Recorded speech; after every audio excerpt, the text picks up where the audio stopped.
whether that be an internship, an apprenticeship, a grad scheme, whatever the case might be, it's a focus on clarity, competence, and your connections. Those three are the super important three C's. Focus on telling a story and don't think, oh, because I worked at McDonald's, I don't have transferable skills, or I only worked at a bar and I don't have, or I was a caretaker.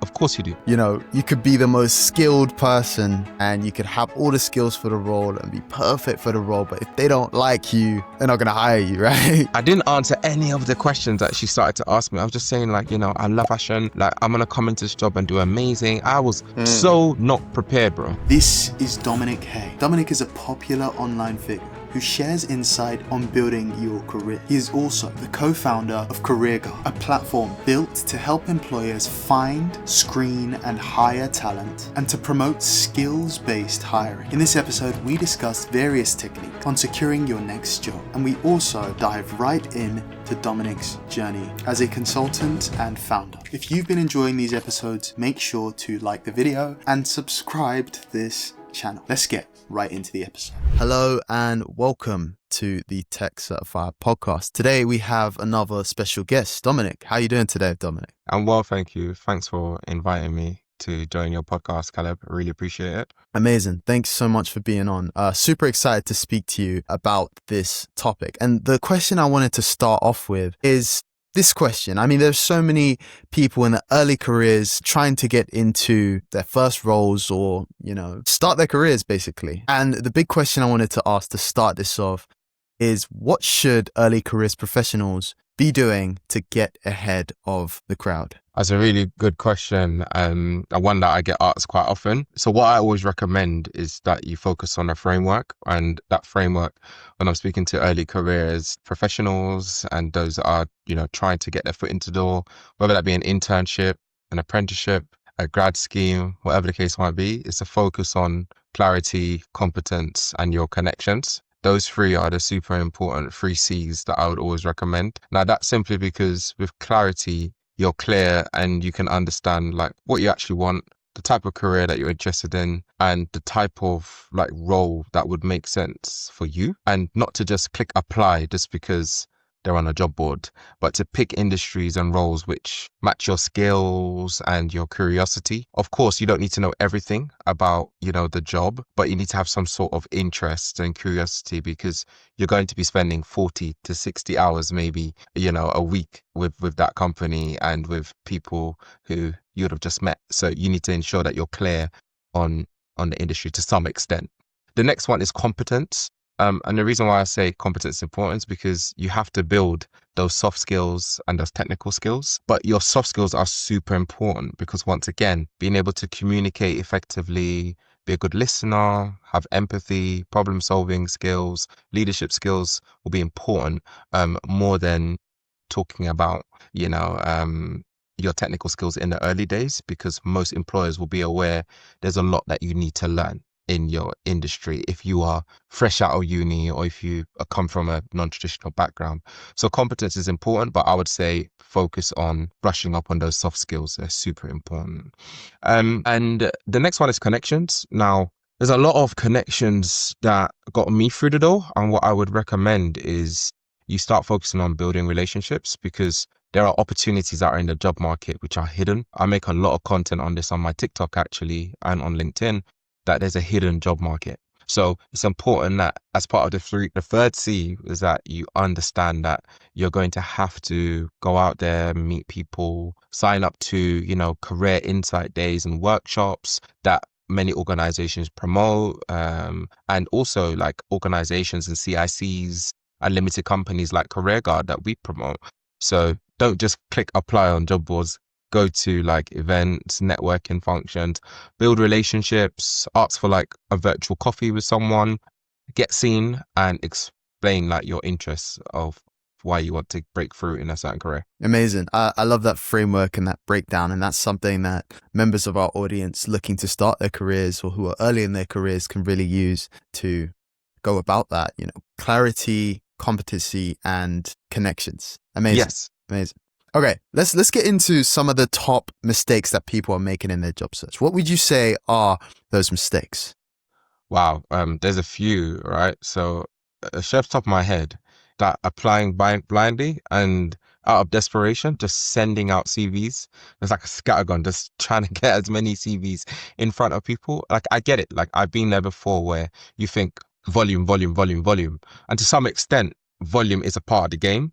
But with volume, you kind of also have to think, let me tailor my CV for certain roles, especially because, okay, yeah, you're applying blindly and you're hoping, fingers crossed, oh my goodness, just give me a chance. I need this job. But for some jobs that you think, okay, I really need to like answer these application questions with a bit more thought, answer it. And sometimes, like your gut instinct is saying, maybe I should actually add some more context on who I am or some of the questions in this application. So what I'd say is tailor your CV, tailor your cover letter. Don't just use AI to write your cover letter. I see so many people doing this and it is becoming a massive problem because I speak to recruiters and talent acquisition members of staff all the time.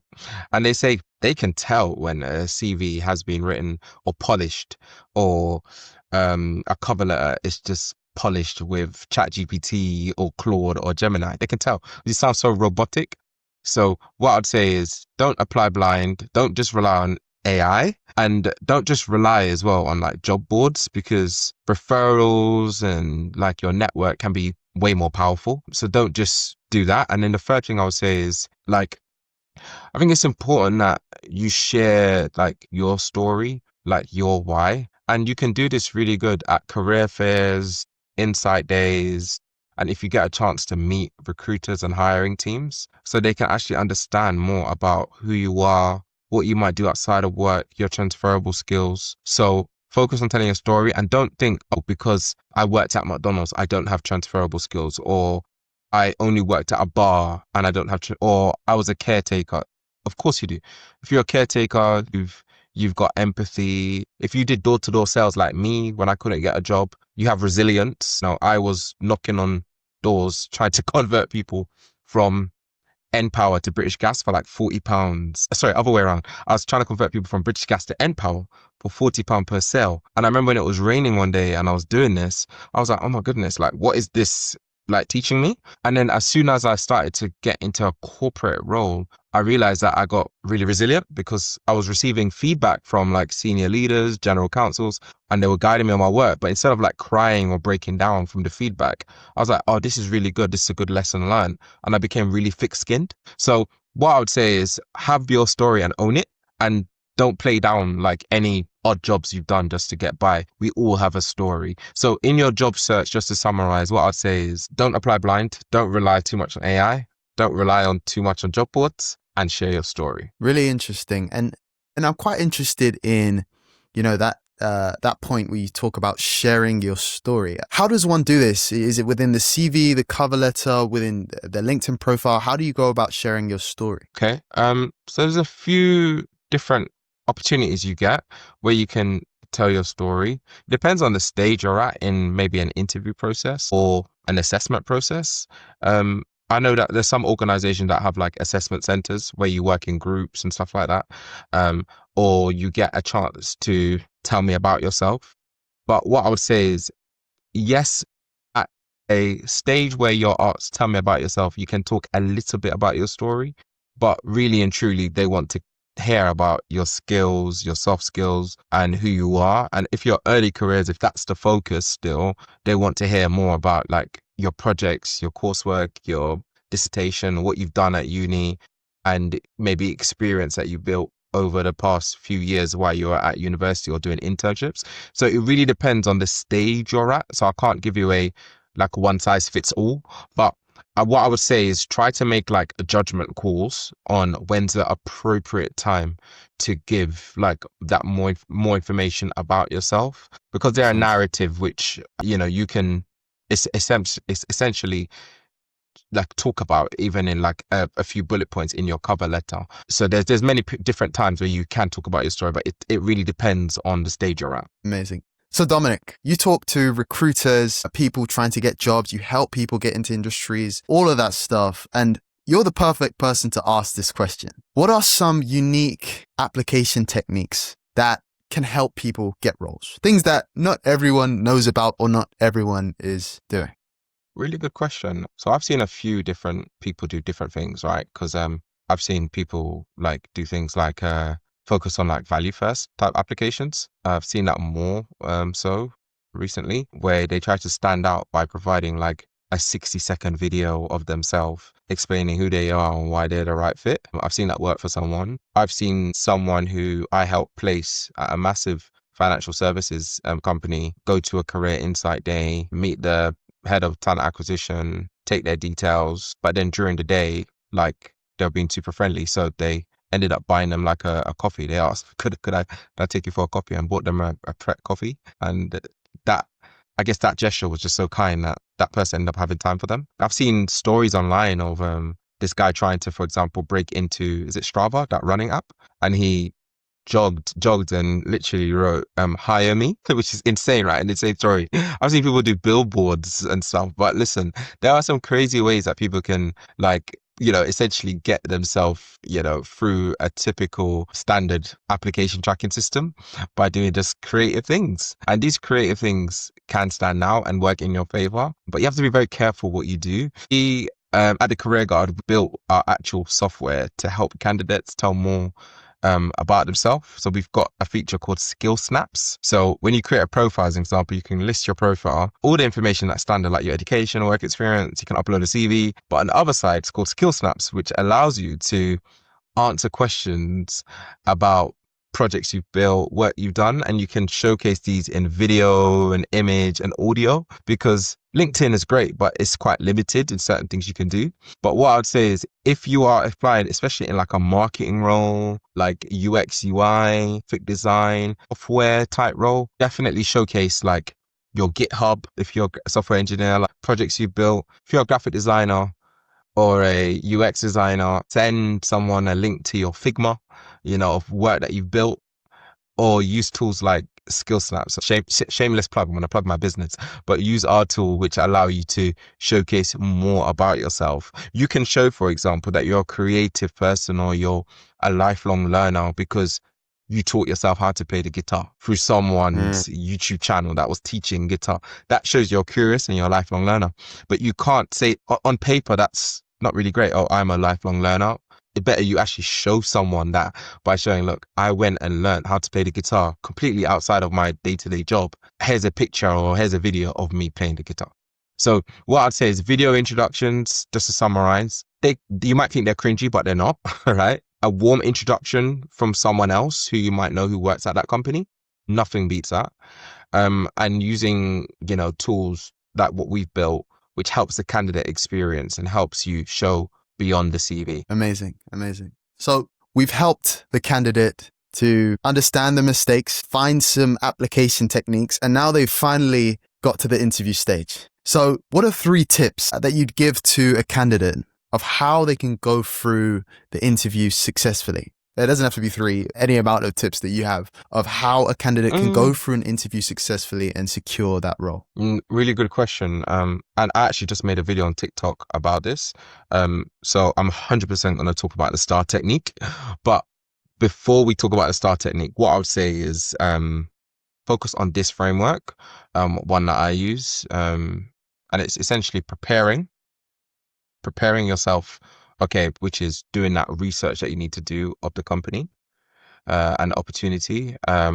Rehearsing, which is like essentially like rehearsing like the common questions that you're probably going to get asked. So the competency-based questions that are probably going to come up. And then engaging. So at interview, understand that once again, you might be early careers and desperate to break through, or you might be an experienced hire and you're struggling to get that next opportunity. But remember that your focus at interview is to see if that company is also the right fit. Now, I know a lot of people, when I say that, I go, no, I need this money. I need to get this job. Like, you don't understand, like, hey, I'm broke. I need some money. Like, no, don't think like that. Like, it's not an interrogation. It's like a collaboration, right? Because you're going to join that organization. If you're permanent, you're going to be there maybe 3, 5, 10, maybe spend the rest of your life there. Who knows? Until retirement, right? But if you're a contractor and you're there even 6 months or 6 months with a view of extension, still, you need to understand that it's a collaboration. It's not an interrogation. So you can ask questions, you can show curiosity, you can mirror their energy, be positive, of course. But the framework I would say for that one is prepare. Just go and research Glassdoor, About Us page, LinkedIn page, everything. Like Indeed, anywhere you can get data on the company. Enter the company's name in Google, click the news button to see any recent features.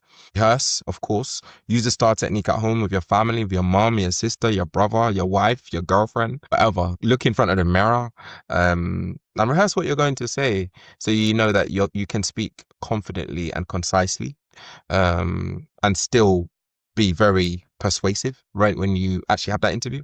And then, of course, engage. It's all about building that rapport with someone at interview. Like little things like, where's home for you? What was your commute like getting into office today? Also be a bit vulnerable. Like, I've gone to an interview and I've engaged with the interviewer by just saying, they asked me, how am I doing? I'm like, I'm good. I just came in from doing the school run. And they're like, oh, I can relate. I've been there. Oh, my kids now are at college or university. Completely get it if you need to leave, or like they get it. Like they end up saying like, wow, like if we have to cut this short, or if there's an emergency, or if there's something family related that you have to attend to, I get it, because I remember when I had a 3-year-old. Like, so be vulnerable a little bit and like be yourself, like, if that makes sense. So yeah, I would say just remember those 3: prepare, rehearse, and engage. I like those. And it's a one where, you could be the most skilled person and you could have all the skills for the role and be perfect for the role. But if they don't like you, they're not going to hire you, right? And the same thing the other way around. It's like, maybe you don't have all the skills. Maybe you're not exactly at the experience level for the role. But if they like you, they might give you that chance. So yeah, I love those tips that you've given. And it leads me to, Sorry to interject, right? But I have to say this. I've spoken to so many people, men and women, and they've said this one thing, and I always find it so funny. They say sometimes like, and I know this isn't right, I'm not saying this is right, by the way, but they say, I like people that I can have a drink with, which is insane, because I know you're thinking straight away, someone might listen and be like, oh, I don't drink alcohol. When people say it, it's not just, I will have a drink with you, like an alcoholic beverage, but it's them thinking, would I hang out with you after work? Could I tolerate you? Would I want you in my environment and space, like in a social setting? So understand that, yeah, you're there to do work and, get your deliverables done and do all your tasks, right, for your manager or whatever the case might be. But people want to know that they can have a chat with you, at the coffee machine, at the breakout area, after work. We can talk a little bit about something, and just have a laugh maybe. So always remember that, like, a lot of people say that and they think it when they are interviewing you. They're really interesting. And I've heard this said so many times. It's like climbing up the ladder, or the corporate ladder, getting promoted is not just about being good at your job. Like, that's just half of it. Half of it. You got to be likable. You got to actually, get along with people. Absolutely. And that's a part of moving up. Yeah. Amazing. So next, I want to understand a little bit more about your story, Dominic, and your journey to where you are now, starting a career guard now, and doing lots of different things with software and others. How did you get to the position you are today? What was your career like? Just tell us your story. Yeah, wow. So my story, I guess, began being born in England, but grew up in Jamaica, came back to the UK at 18, went to university and graduated and struggled to get a job. Literally struggled, right? As I said earlier, I was doing door-to-door sales. I was doing a bit of gardening. I couldn't get a job, even though I had a 2-1. And I was like, wow, like, this is really tough, right? And then I remember studying, doing the LPC at the College of Law, doing an internship at like different law firms. Finally, through a connection of my mom, getting an internship at a high street firm, which actually offered me a training contract. I ended up being in a position where, through doing internships, networking, getting offered an internship at a law firm, and then I managed to secure another internship at a massive company called Accenture. And I was like, wow, interesting. I got all of that all through the right people, knowing the right people. Managed to secure a job at Channel 5, which was a full-time job. But to get that job, I had to take a skills test. And I was like, whoa, what's this? I had to review a contract and mark it up. And I was like, wow, this is interesting because I've never had to do something like this. Anyway, long story short, did the skills test, passed, got given a job, got paid decent salary at the time. I think it was 23,000 a year. Was super excited. 23 years old with a nice salary. And I thought, wow, this is amazing. Now, it took me a long time to get that job, right? 2 years after uni to get a proper job, right? Before that, I was just doing a lot of odd jobs here and there. And then I said to myself, wow, years have gone along. So like, this is now 10 years later. When I look back at my career and I think, how did I get through the door? It's either been skills or connections, right? And I said, there's so many people that probably like me from my background, or there's people from diverse communities, people of color, neurodiverse, LGBTQ communities, those from low socioeconomical backgrounds who must struggle to get their foot through the door, especially if they might not have a connection, they might not be extroverted and want to put themselves out there. So what can I do to help them? So I actually started by creating a newsletter called Career Guard. So we created a newsletter, started to attract a lot of readers. We now have over 10,000 readers and a 60% open rate. Just sharing like CV tips, free CV templates, interview tips, and news in the job market, salary transparency information, how to grow your career, that type of thing. And then myself and my business partner, we said, why don't we do something bigger that can get more people through the door? And what can we do to do that? So I said, well, we can do events and workshops. We did our first event with the Financial Times, which was a massive success. But then we said, we don't just want to do events. We want to do something bigger. So we said, okay, let's model our business based on the event we did. So we did an event with the Financial Times. It was a huge success. Everyone came and had to do a skills test, like create like a short like article for a newspaper, that sort of thing, which showed their soft skills and technical skills. And then we said, we can make software that will actually allow more people to get through the door and not lose out on opportunities, all by doing a skills test. So it's a perfect like platform that would be for introverts, ambiverts, extroverts to shine, an opportunity where your skills do the talking. And employers will focus less on resume prestige, like did they go to a Russell Group uni or an Oxford uni? And they wouldn't focus on, some of these cultural affinities, and they would just focus on your potential, your soft skills, and your technical skills. So long story short, Career Guard grew from a newsletter all the way to a software business, which is in the space of pre-employment skills screening. So when you apply for a job on our platform, you take a series of tests, which are a part of our test library. We have 412 tests across technology, finance, sales, marketing that have been built with psychometricians as well and validated to make sure they're fair and they don't create bias.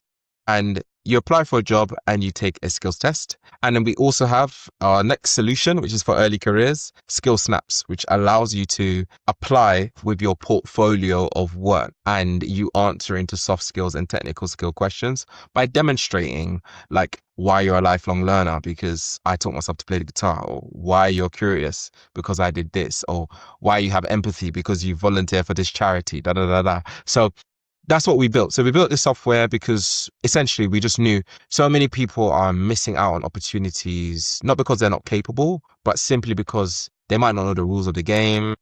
They might be early in their career. They might be mass applying and not getting any luck at any interviews. Allow employers to, number one, just reduce the risk of hiring the wrong person simply because their CV looked like it was amazing because they went to a great uni, right? And they say, oh, let's hire them. They must be good. It allows those who may have not gone to a great university like a Russell Group or an Oxford to essentially showcase their talent, and then allows employers to make an objective decision on who they want to hire based on results from a test or them showcasing their talent. So yeah, that's what we've built. We're really excited. It's new, it's early days, but we're making up a lot of noise and doing some pilots with customers and getting it out there and getting some really good feedback as well from candidates as well. So it's a win-win. Yeah. Right. Yeah, it naturally creates diversity. As well. I mean, I left that out, but it naturally will show you that, those from maybe non-traditional backgrounds, like we've had a freelancer who didn't go to uni, but they're a freelancer in UX, UI and graphic design. They're amazing. Like they draw these fancy like Marvel characters and all sorts of things. And I'm like, wow, you're really smart. Like you're very creative. And then you've got people who've got like degrees as well. And then you've got those from, early careers and people of color and those from, backgrounds, essentially lower socioeconomical communities that are just Yeah. like having the opportunity to really showcase how good they are. So it's amazing impact that it's creating. Wow, good one. Didn't prepare for that one actually. So, No okay, worries. well, good question. All right, so I can tell you one that was actually horrible. So I remember like trying to get a job, right? And this is actually before I got a job at like Channel 5. And it was just a job just to get by. I wouldn't say it was a horror story, but it was really quite embarrassing. I remember applying for a job at USC. I don't know if you know Croydon or South London, but there was a Yeah. shop called USC, a fashion store across from Zara. I remember like yesterday. And I remember just like at interview, like being like, oh, they were like, tell me about yourself, you know? That's what she said, you know, it's an interviewer. And I froze. And then I was like, well, number one, I've got a passion for fashion. And the woman ended up looking at me like, have you been watching the Bratz dolls? Have you been watching the Bratz? And bro, I kid you not, I actually was, because I used to live with my niece and my sister, and my niece was young at the time. And it's the only thing I could think of. So I was rambling for 7 minutes, like why I've got a passion for fashion. I didn't answer any of the questions that she started to ask me. I was just saying like, you know, I love fashion. Like I'm going to come into this job and do amazing. I was so not prepared, bro, like unprepared. So it was a bit of a horror story because one, I needed that job. Like I was desperate, like, you know, to get a job. I was like 22 at the time. This is before getting a job at Channel 5, just like a whole, just 1 year before. And I'll be honest, bro, I was like, I needed the money. Like I was so broke, I was broken. Like I felt broken inside, right? So rambling for 7 minutes, talking about a passion for fashion and a woman just looking at me, just laughing. It just showed me that, yo, you have to be prepared. Like, so in your career, I just thought interview, if there's a public speaking opportunity at work, preparation is key, right? Yeah. And I used to get told all the time, like, there's a saying that goes, if you fail to plan, you plan to fail. But I took it for granted when I was really young. So what I'd say is, although it was a horror story, a couple weeks after, I managed to get an interview at Zara and got that job. Amazing. Because I went into that interview prepared. So what I would say to anyone watching this is any lesson or any loss I would say is a lesson, right? So although I didn't get the job at USC, it was a lesson and I moved on and I improved. So try and make sure you're prepared. Dominic, No problem. Wow. Okay. So right now, the main focus, number one focus is Career Guard. So as you know, we are building a skills-based hiring platform to encourage employers to throw CVs in the bin. So although employers will still get a copy of the CV after someone does a skill test, and they will focus number one on the skills. So number one priority is to connect with employers who want to use a pre-employment skill screening platform, especially in the rise of AI generated CVs anyway. How, like, then they're not worth the time you're looking at them. And then of course for candidates, you know, we have Skill Snaps, which is a digital resume, which allows you to showcase yourself beyond the traditional CV. And we're also, you know, providing early careers resource. So sign up, careerguard.com, go to job seeker, create a profile, use the platform. We have jobs that we're advertising for, you know, SME and large enterprise companies that we have in our network. Yeah, I mean, sign up to the newsletter, Career Guard as well. It's also available. If you just go to www.thecareerguard.com, newsletter is there. You can create a profile. And of course, follow me on LinkedIn. So Dominic Noel Hay. Follow me. I talk a lot about careers and skills-based hiring. Follow me on TikTok as well. Dominic Hay on TikTok. Follow me on Instagram. And other than that, yeah, just stay plugged in to the newsletter. And if there's any way I can help, of course, reach out to me. I try to respond to as many messages as I can on a Sunday. So yeah, that's it. Thank you. Links. All right. Thank you.